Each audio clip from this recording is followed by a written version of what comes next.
This video shows how to bare root and plant a bald and burlapped tree. The planting was done in McIntyre Park in Charlottesville, Virginia by the Charlottesville Area Tree Stirrers, an all-volunteer organization dedicated to maintaining the existing tree canopy and expanding it.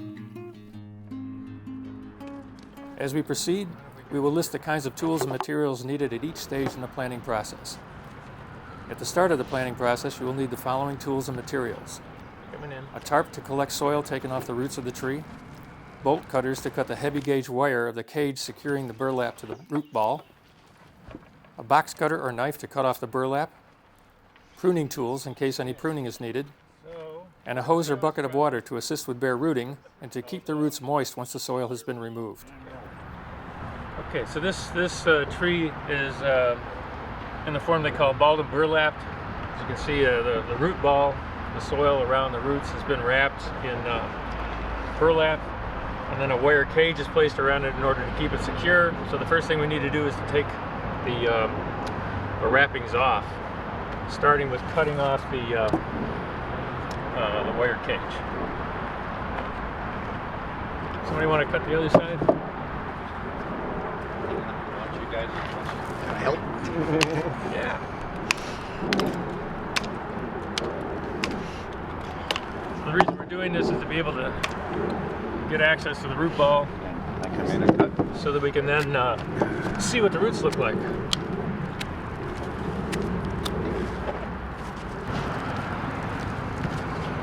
Coming in. You got it. So we're going to start this process of bare rooting the tree, removing the soil from around the roots so that we can inspect the roots and decide whether it's going to be suitable for planting or whether we need to do some pruning on the roots, or sometimes the roots are so poorly formed that we can't even plant the tree. So that's what we're going to start now. So we're just teasing the soil away from the roots.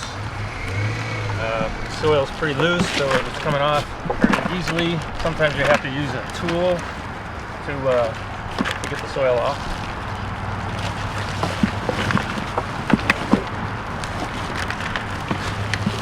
We're saving the soil because we'll use it in the planting process later. Yeah, this is good. This is better than I thought it was going to be. When you go to buy a tree at a nursery or at a big box store, you can see the trunk and you can see the branches, but you can't see the roots. So to make sure you're not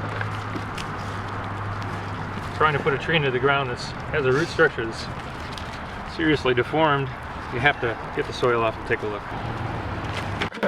So the roots are all Turn it over now. coming out laterally, which is the way you want them to be coming out. Yeah, let's turn it.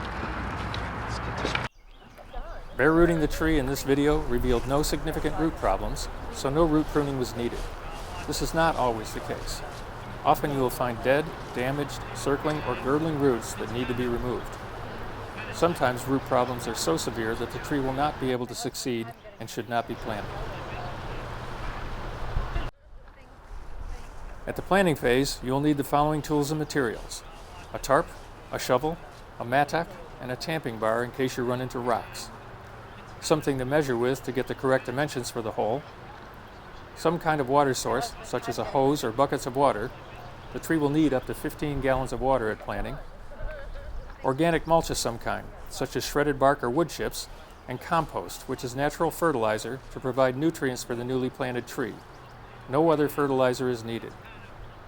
For the period of time between bare rooting the tree and planting it, keep the root ball moist and covered to protect it from heat, wind, and sun. The exposed roots can quickly dry out. We usually pour some water on the roots and cover the root ball with a tarp until the tree goes into the ground. Before we plant it, that is, while the tree is still lying on the ground, we need to check the branches to see if any pruning is needed. Very little pruning should be done at the planting stage, since the tree will need all its branches to survive. But sometimes branches are damaged while being transported, and they should be pruned, along with any dead branches, at this point. Yeah, the first thing is we want to clean up the tree, take everything off of it that's on it. It's a pretty tall tree. It's harder to do this once the tree is up, so we do this while it's still on the ground. But we already dug the hole, and we're not sure it's quite right, so we're going to lift the tree and and place it into the hole just to get a sense of whether the hole is deep enough and wide enough for the planting. Deciding how deep and wide the hole should be is mainly based on the size of the root ball. Measure its width and depth. The farthest the roots extend downward from the trunk determines how deep the hole should be. Even for this large tree, the root ball is only 14 inches deep, so you don't have to dig a deep hole. But the tree will do better if the hole is much wider than the root ball, ideally 3 times as wide at the top and gradually sloping to a narrower bottom.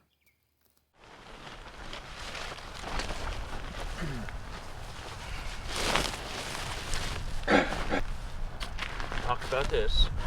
Yes, so when you just try to decide whether the tree is properly placed vertically relative to ground level, grade, we place a stake across the top of the hole, and then we want to make sure that this feature right here, which is the point where you can see the trunk comes down and starts to flare out here, and this point in the flare right here is where the roots start. That's the level that we use to determine how deep we want to plant it. And since we've disturbed all this soil and we're going to be putting in loose soil around it, it's going to settle a little bit. So we deliberately are going to plant the tree a little bit high because eventually it'll settle. And right now it's just about where we'd want it, but it doesn't take into consideration settlement. So we're probably going to put a little bit of soil underneath to lift it a little, maybe about an inch. Hang on a second.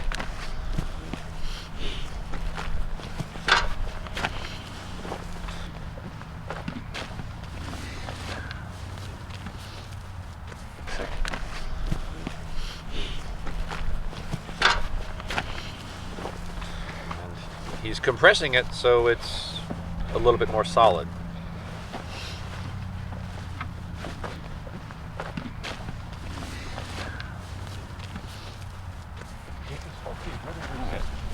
Okay. So we built a little bit of a mound of soil at the bottom of the hole. You're gonna hold it up just to give it a kind of a little Pull pedestal it to to rest you a on.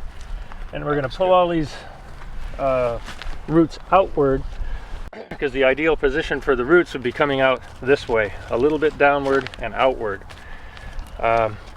If we didn't pull them out like this and we start to put in soil, they'd all be pushed downwards, straight down, and we don't want that to happen. We want them to be going outward like this. So we're starting the process that they call backfilling. So we're taking the soil, putting it back into the hole, and my job is to work the soil in around the roots so that there aren't any air holes. And in a moment we're going to add some water and make kind of a big mud pie, what we call a slurry. The purpose of that is to make sure there aren't any air holes. Because where there are air holes, it doesn't do the roots any good, because water now. yeah, because there's nothing in that hole for the tree to use. It wants water and nutrients, and the water and nutrients are in the little spaces in between the particles of soil. So now we're going to create a slurry, which just means we're going to throw some water in there. Enough? Yep. And we're going to work that muddy mess in between the roots. You can see how much it's settling. Yeah, but it settles Some a little water. bit right away. So vinyl gloves are a good thing to use for this.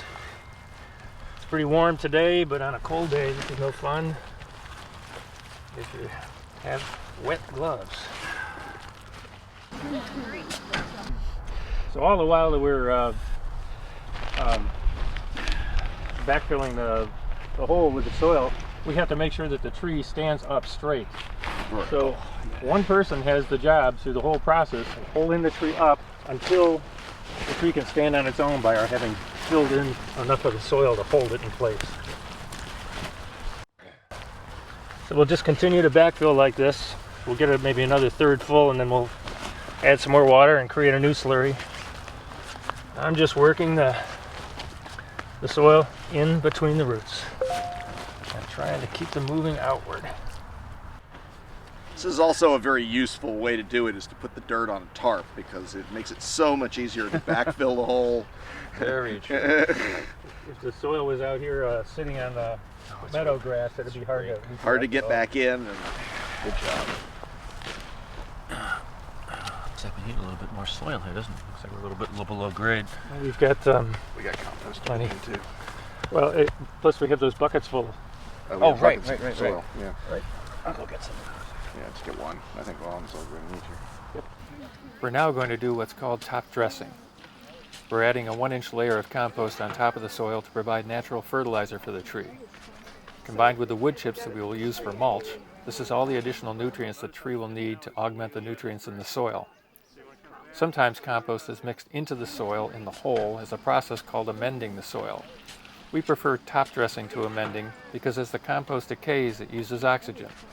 If the compost is mixed in with the soil, it is competing with the roots for oxygen. Applied on the surface, compost gets its oxygen from the air.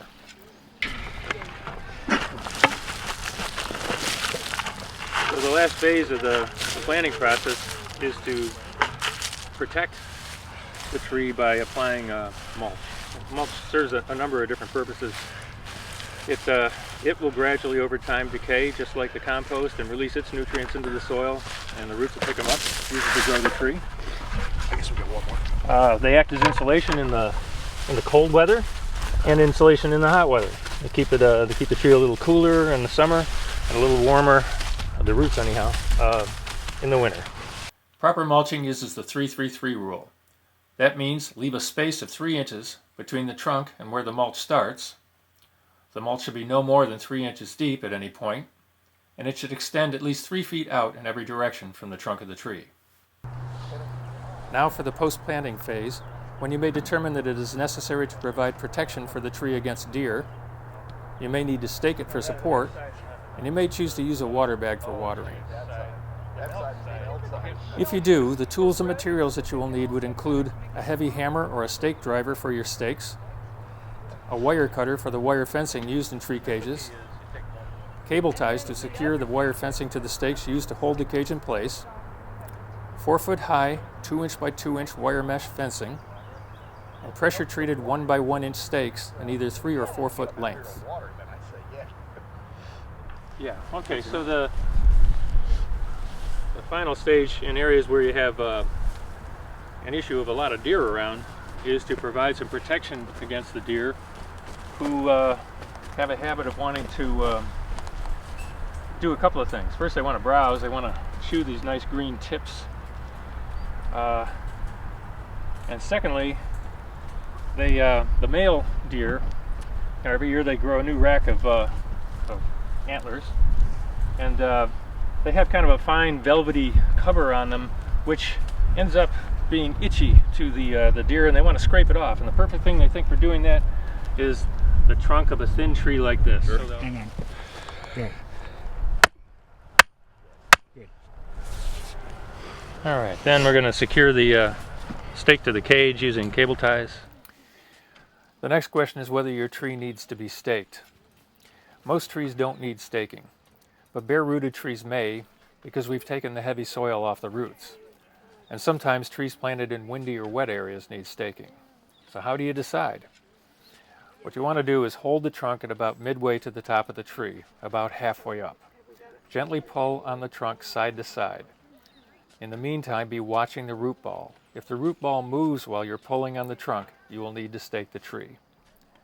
Staking is temporary, so you're going to want to retest it again at about 3 months after planting. Same procedure. Grab a hold of the trunk at about midway up it and gently pull side to side while looking at the root ball. If it doesn't move, you can take off the stakes and the webbing. If it does move, you'll want to retest it again after about 2 months. The last issue in the post-planting phase is whether you want to use water bags for watering the tree. They're a good idea for many situations. When you use them, you save water. There is no runoff or evaporation, and they are inexpensive and reusable.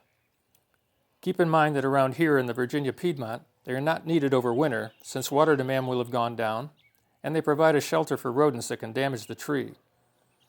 Use them for the first year of planting and until the drip line of the growing tree extends past the area covered by the water bag. Keep watering the tree well for at least the first 3 years. Here's what we did in this video. We bare-rooted the tree and kept the exposed roots moist and covered until planted. We dug the hole as deep as the root ball, but about 3 times as wide. We used the root collar, the point where the trunk stops and the roots start, to set the level of the tree relative to ground level, and planted a couple inches high to accommodate settling of the soil. We backfilled the hole 1/3 at a time, mixing the soil with water and working it between the roots to avoid air pockets. One of us held the trunk erect until it could stand by itself. We top-dressed the soil with compost. We placed organic mulch over the compost using the 3-3-3 rule. And lastly, we provided a tree cage. At this site, deer is a problem, but cages also discourage vandalism in urban areas. This tree didn't need to be staked, but we described how to do it, and we also showed how a water bag can help you meet the water demand of a newly planted tree. Good luck with your tree plantings. For further information, email us at education3@cvilletreestewards.org.